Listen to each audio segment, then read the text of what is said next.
사랑하는 명성교회 성도 여러분, 좋은 아침입니다. 죄를 미워하시는 하나님을 깊이 생각하시는 금요일 되시기 바랍니다. 오늘은 잠언 5장에서 9장까지입니다. 잠언 말씀을 읽다 보면은요, 한 절 한 절을 우리가 원벌스로 고를 수 있는 소중한 말씀들이지요.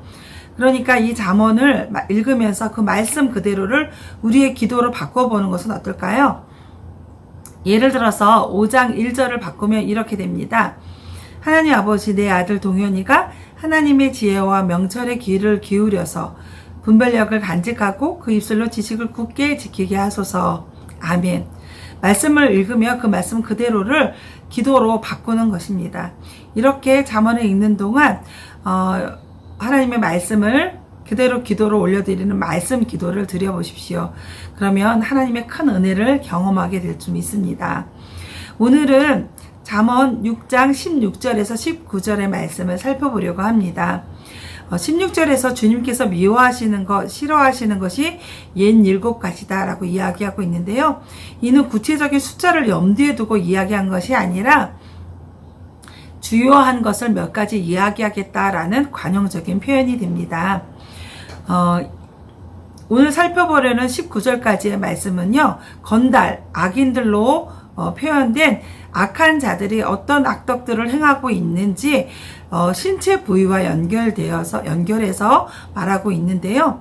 이는 악인들이 자신의 몸 전체를 제약의 도구로 사용하고 있다는 것을 말하고요.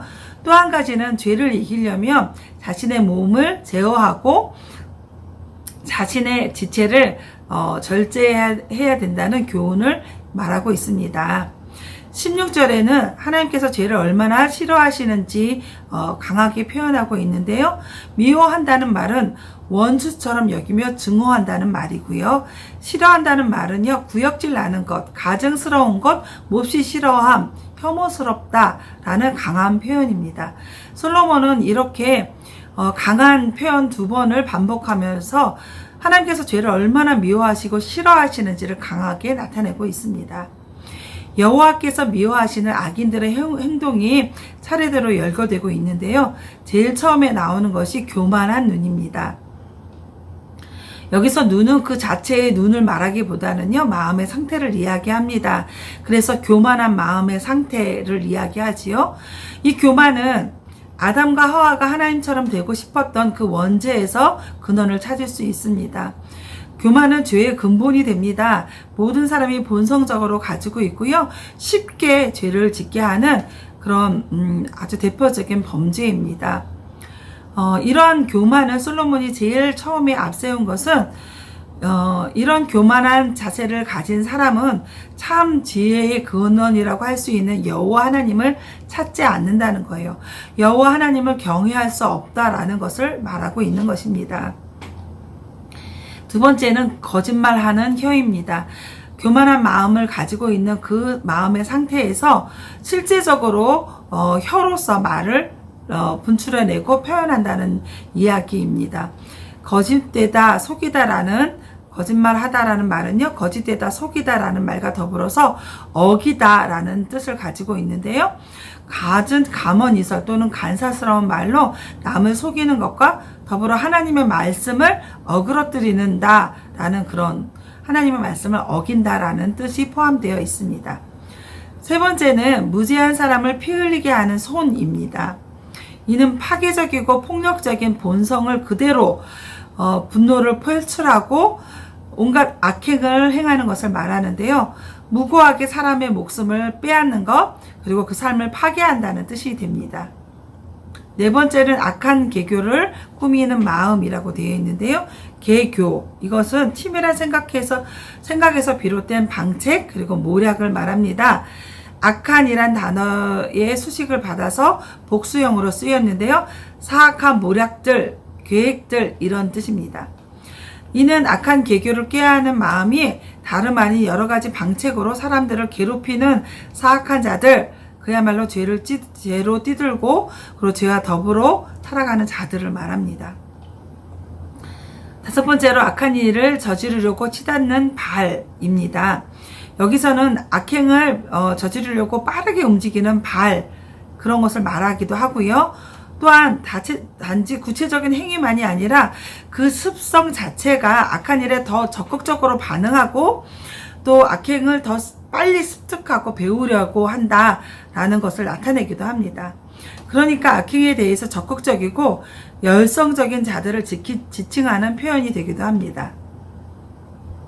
여호와께서 미워하시는 악인의 행위 가운데에서 6번째와 7번째는 거짓으로 증거하는 사람, 그리고 친구 사이를 이간하는 사람입니다.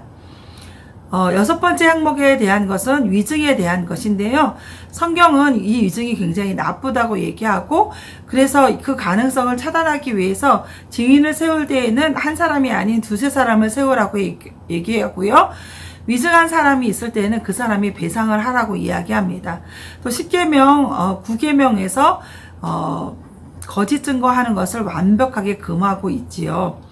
하나님은 위증을 미워하시고 금지하시는데요. 그 이유는 사회가 정의와 공의를 가능케 하는 재판 자체를 어그러뜨리고 그 재판을 무효하게 하는 것이기 때문이고요. 그렇게 되면 사회에 살아가고 있는 모든 사람들이 정직과 정의에서는 멀어지기 때문입니다. 자, 마지막으로 7번째, 친구 사이를 이간하는 사람이라고 되어 있는데요. 이웃과 그리고 형제들을 자신의 몸처럼 사랑하라는 하나님의 뜻에 정면으로 대적하는 것이기 때문에 하나님께서 이것을 미워하시고 싫어하십니다. 사랑하는 명성교회 성도 여러분, 하나님은 어떤 분이십니까? 우리가 어떻게 살기를 원하실까요? 하나님은 죄를 너무나도 싫어하시는 분입니다. 죄가 있는 곳에는 하나님이 계시지 않습니다. 하나님과 죄는 함께 있을 수가 없지요.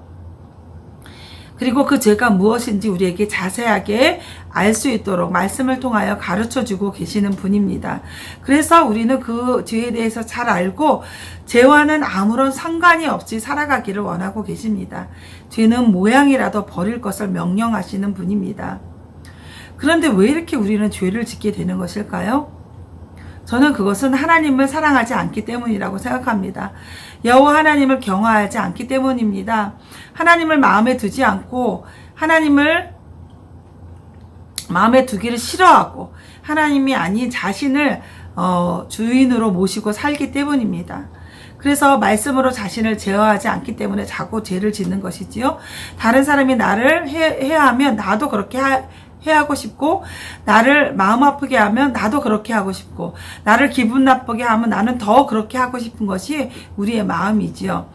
그런데 잠언은 이런 사람들을 악인이라 하고 건달이라 하고 어리석은 사람이라고 이야기합니다. 하나님을 경외하는 것이 지혜의 근본일 뿐만이 아니라 죄를 떠나게 하는 유일한 비결입니다. 오늘도 하나님께서 하나님과 그 말씀을 가장 중요하게 여기면서 기꺼이 그 말씀대로 순종하는 저와 여러분이 되시길 소망합니다. 명성가족 여러분, 말씀 충전으로 승리해요.